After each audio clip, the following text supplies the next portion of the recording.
1490 WGCH. This is Kerry Lutz, and you're listening to the Financial Survival Network. Kerry Lutz with Ty Andros, financialsurvivalnetwork.com, and tedbits.com to talk about the latest precious metals slam down.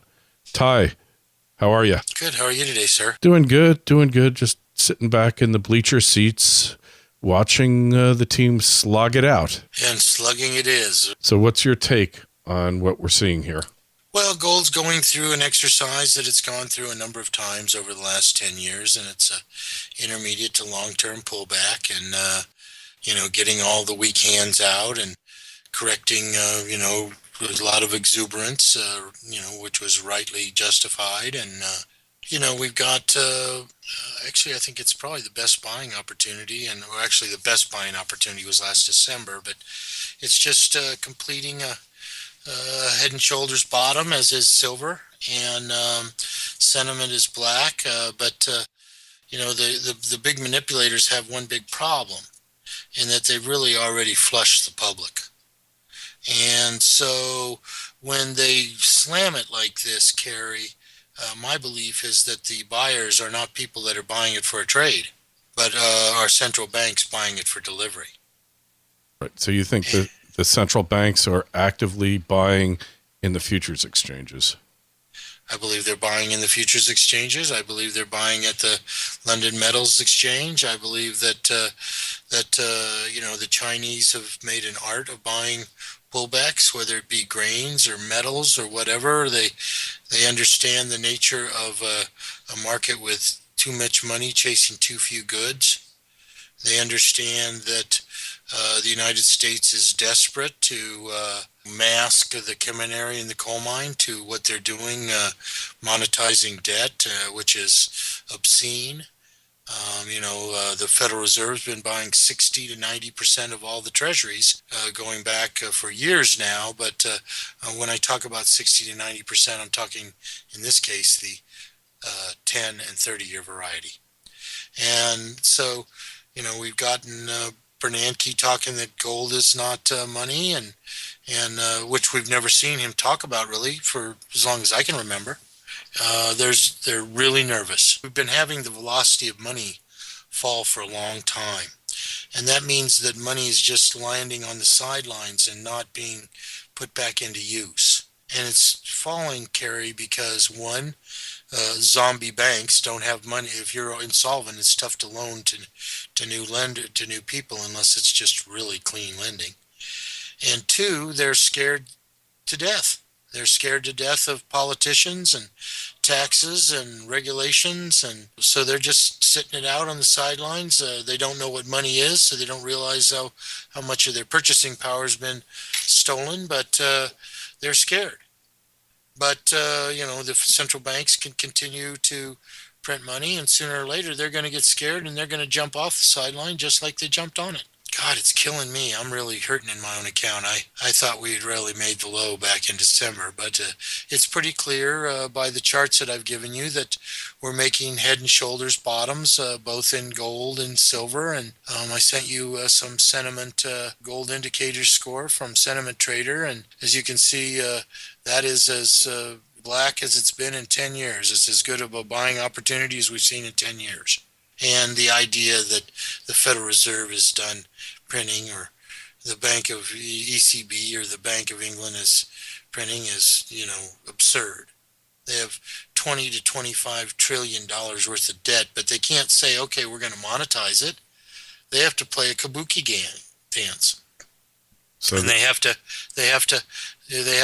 a kabuki dance. They got to dance with the market, trying to have the least inflation impact as they can. And so we're just going through those games. But the idea that they're done printing money is ludicrous. We have a $16 trillion debt, and like I said, the Fed's taking down 50% of the market. And just think if they left the market. Of course, they said they left it last summer, but they have not. And, you can see in the numbers. These are public numbers. Operation Twist is just another form of monetizing, debt. You change 1 month bills to 10 10-year notes, and the one they just let them run off and buy the other ones. But it's truly monetization, but just for quite a bit longer time. I also put a thing in there from the newsletter writers from Holbert Digest, and that's black as well. And those folks aren't right at these kind of extremes.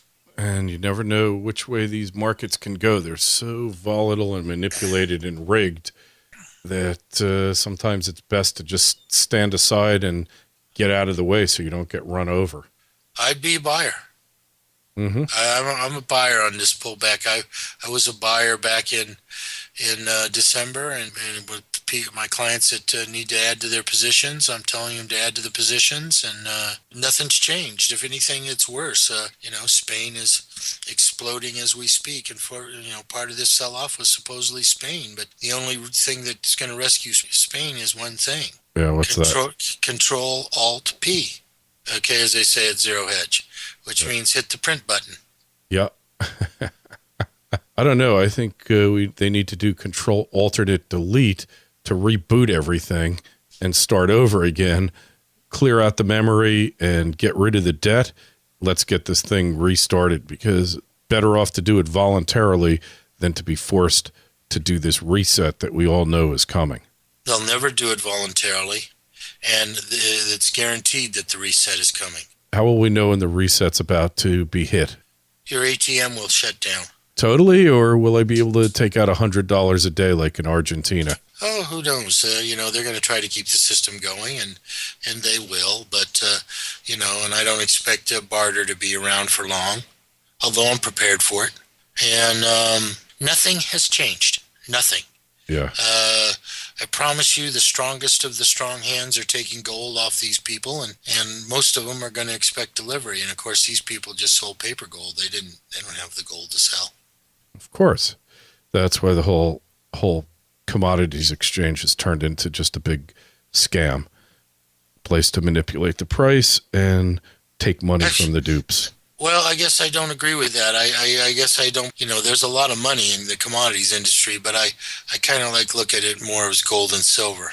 Yeah, that's what. And limited to that. I think that the rest of the markets, and I don't mean stocks and bombs, I mean bonds, but the regular commodities markets, I think, still represent real prices.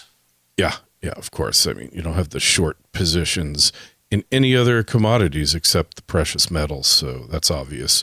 That's what I meant. Anyway, Ted, we got to run, but we'll talk to you on Friday. Be well, and go to tedbits.com and financialsurvivalnetwork.com. And I want to just say real clearly, the gold and silver charts are courtesy of GordonTLong.com.